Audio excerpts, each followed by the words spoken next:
இது தெருமுனையில வைக்கிறாங்க. இப்போதைக்கு இந்த படம் ஜெயிக்கட்டும். வாங்கிடுவீங்க சார். என்ன சார்? இல்ல அது அவங்களுக்கு பிடிச்சாலே அது ஆஸ்கர் அவார்ட். 100%. நான் 2 ఇంపార్టెంట్ క్వశ్చన్లు ఉన్నాయి. సో నేను 2 ప్రశ్నలు అడుగుతా. ఫస్ట్ ప్రశ్న ఏంటంటే, సో బేసిక్లీ ఈ సినిమాలో పీచ్ మిఠాయి సాంగ్ ఉంది. అది వినగానే నాకు జనరల్గా ధనుష్ అన్న సింగింగ్ అంటే చాలా ఇష్టం. అన్నా నువ్వు పాడన్నా అంటే నా తమ్ముడు గారి నా గొంతులో ఎలా పాడాలి అన్నాడు. కానీ ఆయన గొంతులో ఆ పాట ఎలా ఉందని వినకుండా పోకూడదు. ఇవాళ రిజిస్టర్ చేద్దాం. ஒரு வாட்டி உங்க வாய்ஸ்ல வாட்டர் பேக்கெட் சாங்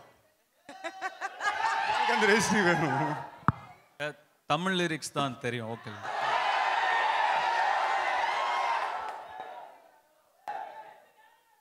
நீ இருக்கிறிய ஓலை கொட்டாயா, சும்மா நடக்கிறிய தவளை கொட்டாயா, வாச்சால என்னோடைய மனச தொட்டாயா, அலைக்கா அல்வா போல சாப்பிட்டு போயா,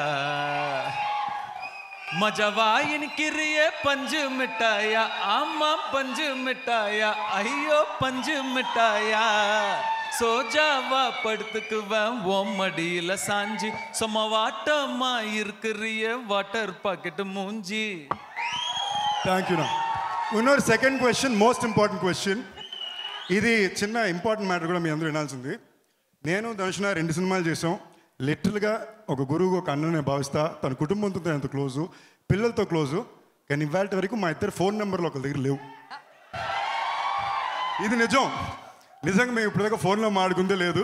ఆయన ఇంకోళ్ళు కొడితే వాళ్ళు ఇంకోళ్ళు కొడితే వాళ్ళు నాకు కొడతారు. సో అన్న పబ్లిక్గా ఈ స్టేజ్ మీద హైదరాబాద్లో గురు పౌర్ణమి రోజు నీ ఫోన్ నెంబర్ నాకు కావాలన్నా.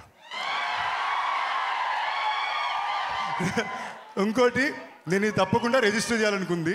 జెన్యూన్గా చెప్తున్నా, నాకు ఈ సినిమాలో ఆయన నేర్పించిన విషయం కానీ అదే నేర్చుకున్న గురు పౌర్ణమి రోజున అన్న ఒక గురువుగా ఒక అన్నగా